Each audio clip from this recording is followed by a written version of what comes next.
ከኮንዶሚኒየም ቁጠባ ጋር በተያያዘ አዲስ መረጃ ይፋ ተደረገ። በዚህ መረጃ መሰረት በ1997 እና በ2005 ለ20/80 እና ለ40/60 የቤት ባለቤት ለመሆን የተመዘገቡ ነዋሪዎች መቆጠብ የሚገባቸው የገንዘብ መጠን ይፋ ተደርጓል። በሌላ በኩል ደግሞ የነዳጅ ዋጋ በከፍተኛ ደረጃ ሊጨምር መሆኑንና የመጀመሪያው የውጭ ኩባንያ በጋዝ ችርቻሮ የኢንቨስትመንት ፍቃድ ማግኘቱ ተጠቁመዋል። ሰላም ቤተሰቦቻችን፣ መረጃዎቹን የት ሀገርና የት ከተማ ሆናችሁ እየተከታተላችሁ እንደምትገኙ በሐሳብ መስጫው ላይ ጻፉልን። አሁን ዝርዝር መረጃዎቹን አንድ በአንድ ወደ እናንተ እናደርሳለን። እስከ መጨረሻው አብራችሁን ቆዩ።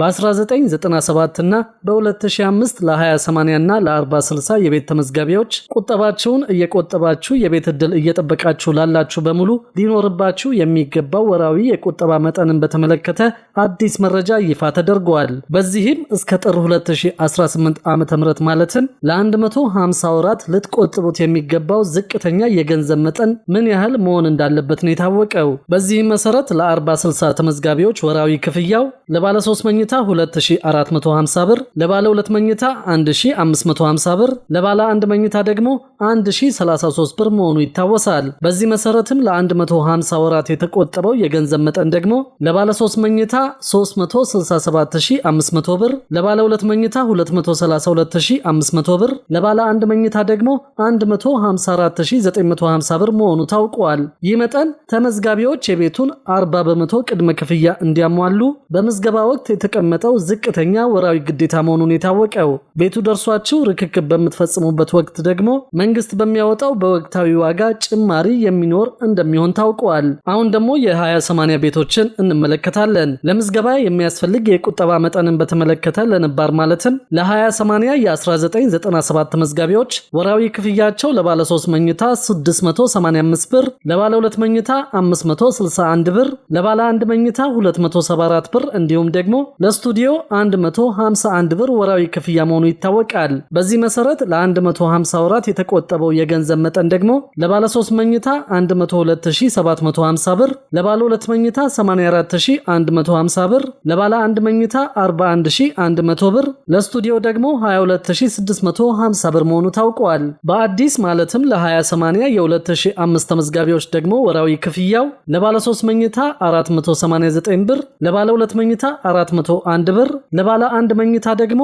196 ብር እንደሆነ ታውቋል። በዚህ መሰረት ለ150 ወራት የተቆጠበው የገንዘብ መጠን ደግሞ ለባለ 3 መኝታ 73350 ብር፣ ለባለ 2 መኝታ 60150 ብር፣ ለባለ 1 መኝታ 29400 ብር መሆኑ ታውቋል። ይህ መጠን ተመዝጋቢዎች የቤቱን 20% ቅድመ ክፍያ እንዲያሟሉ በምዝገባ ወቅት የተቀመጠ ዝቅተኛ ወራዊ ግዴታ ነው። ቤቱ ደርሷችሁ ርክክብ በሚፈጸምበት ወቅት በወቅታዊ ዋጋ ጭማሪ እንደሚኖር ይታወቃል። ለ10/90 የተመዘገቡ የመጀመሪያ የቁጠባ መጠን 187 ብር ቢሆንም ተመዝጋቢዎች በቁጥር ትንሽ ከመሆናቸውም በላይ ለሁሉም ቤት መሰጠቱ ታውቋል። ከዚሁ ጎን ለጎን የአዲስ አበባ የቤቶች ልማትና አስተዳደር ቢሮ የከተማው አስተዳደር ለረጅም ጊዜ የቆየውን የቤት ፍላጎት ለማሟላት የተለያዩ የቤት ፕሮግራሞችን ተግባራዊ ማድረግ መቀጠሉን ያስታወቀው። እንደ ቢሮ ገለጻ በ1997 እና በ2005 የኮንዶሚኒየም ቤቶች ፕሮግራሞች ቁጠባ የጀመሩ ዜጎች በቀጣይ በሚኖሩ የግንባታ ፕሮጀክቶች አማካኝነት የመኖሪያ ቤት ለማግኘት ብቁ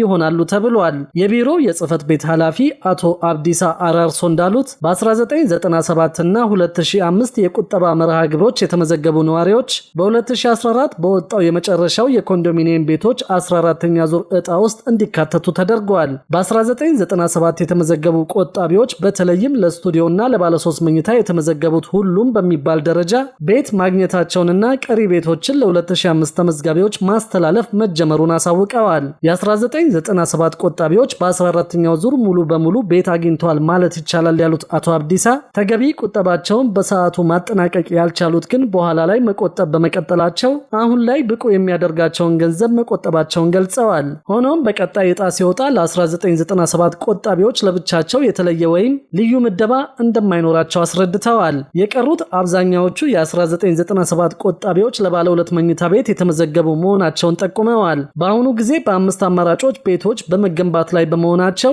የ1997 እና የ2005 ቆጣቢዎች ከሚገነቡት ቤቶች ወደፊት በሚሰጥ አቅጣጫ መሰረት ዕጣ እንዲወጣላቸው እንዲኖራቸው እንደሚደረግ ጠቁመዋል። አሁንም እንደተገለሉ የሚያምኑ ቆጣቢዎች ካሉ ቁጠባውን እስከቀጠሉና የፕሮግራሙን መስፈርቶች እስካሟሉ ድረስ አሁንም ከቀጣይ የቤቶች ልማት የመጠቀም ዕድል እንዳላቸው ቢሮ አስታውቀዋል። በሌላ በኩል ደግሞ የመጀመሪያው የውጭ ኩባንያ በጋዝ ችርቻሮ የኢንቨስትመንት ፈቃድ ማግኘቱ ተጠቆመ።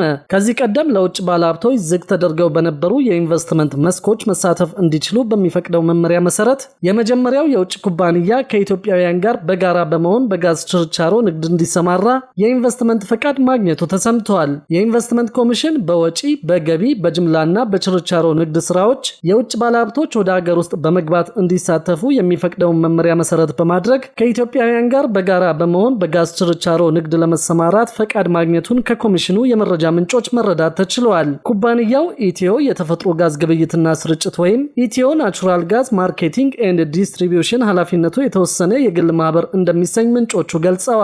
የኩባንያው ባለቤትነት ከኢትዮጵያውያን ባለሀብቶች ጋር በጋራ የተያዘ መሆኑን በዚህም በጋዝ ችርቻሮ ንግድ ፍቃድ ያገኘ የመጀመሪያው የውጭ ኩባንያ እንደሆነ ምንጮቹ ገልጸዋል። የኩባንያው የአክሲዮን ድርሻ ምን ያህሉ በውጭ ባለሀብቶች ምን ያህሉ ደግሞ በሀገር ውስጥ ባለሀብቶች የተያዘ መሆኑንና የባለሀብቶቹ ማንነትና ሌሎች ዝርዝር መረጃዎችን ከኮሚሽኑ ለማግኘት የተደረገው ጥረት ባይሳካም ኩባንያው ፈቃድ ማግኘቱን ከምንጮቹ ማረጋገጥ ተችሏል። ጠቅላይ ሚኒስትር አብይ አህመድ በሶማሌ ክልል ካሉብ በዓመት 111 ሚሊዮን ሊትር ማምረት የሚችል የኦጋዴን ፈሳሽ የተፈጥሮ ጋዝ ፕሮጀክት የመጀመሪያ ዙር መመረቃቸውና ሁለተኛው ዙር ፕሮጀክት መስከረም 22 ቀን 2018 ማስጀመራቸው የሚታወስ ነው። በጋዝ ችርቻሮ ንግድ ፍቃድ ያገኘው ኢትዮ የተፈጥሮ ጋዝ ግብይትና ስርጭት ኃላፊነቱ የተወሰነ የግል ማህበር ፈቃዱን ያገኘው ይህን የተፈጥሮ ጋዝ ለመሸጥ እንደሚሆን ምንጮቹ ግምታቸውን ተናግረዋል። የኢንቨስትመንት ቦርድ በተከለከሉ የወጪ ገቢ ጅምላና ችርቻሮ ንግድ ስራዎች የውጭ ባለሀብቶች ኢንቨስትመንት ተሳትፎ አፈጻጸም መመሪያ መሰረት በችርቻሮ ንግድ ለመሳተፍ ማመልከቻ የሚያቀርብ ባለሀብት የኢንቨስትመንት ፈቃድ የሚያገኘው ኢንቨስትመንቱ በአይነትና በጥሬ ገንዘብ የተከፈለ ቢያንስ 2.5 ሚሊዮን ዶላር ካፒታል ያለው ከሆነና ይህ ካፒታል ኮሚሽኑ በሚመድበው ባለሙያ እንደሚረጋገጥ ይገልጻል። በተጨማሪም በኮሚሽኑ በሚለይ የታወቀ አገራዊ ወይም ዓለም አቀፋዊ አረጋጋጅ ተቋም የተዘጋጀ ዝርዝር የስብዕናና የአቅም መግለጫ ሪፖርት ሲያቀርብ መሆኑ በመመሪያው ላይ ተመላክቷል። የንግድና ቀጠናዊ ትስስር ሚኒስቴር በመመሪያው መሰረት የሚያከናውነውን የጅምላና የችርቻሮ ንግድን በተመለከተ በገበያ ስርዓት ውስጥ ሊያጋጥሙ የሚችሉ ጸረ ውድድር ተግባራትን ለመቆጣጠርና የሸማቾችን መብት ለማስከበር የሚያስችል አደረጃጀትና አሰራር እንደሚፈጥር መመሪያው ደንግጓል። ኢንቨስትመንት ኮሚሽን የውጭ ባለሀብቶችን ማመልከቻ እንደሚቀበል፣ ተጠባቂ ሁኔታዎችን መሟላታቸውን እንደሚመረምር፣ አግባብነት ያላቸው ሂደቶችን በመከተል የንግድ ምዝገባ እንደሚያከናውን፣ የንግድ ምዝገባ የምስክር ወረቀትና ኢንቨስትመንት ፈቃድ እንደሚሰጥ ተመላክቷል። የንግድና ቀጠናዊ ትስስር ሚኒስቴር የኢንቨስትመንት ፈቃድ ላገኙ የውጭ ባለሀብቶች የንግድ ስራ ፈቃድ እንደሚሰጥና የንግድ ስራ ሂደቶችን እንደሚቆጣጠር በመመሪያው ላይ ተገልጿል።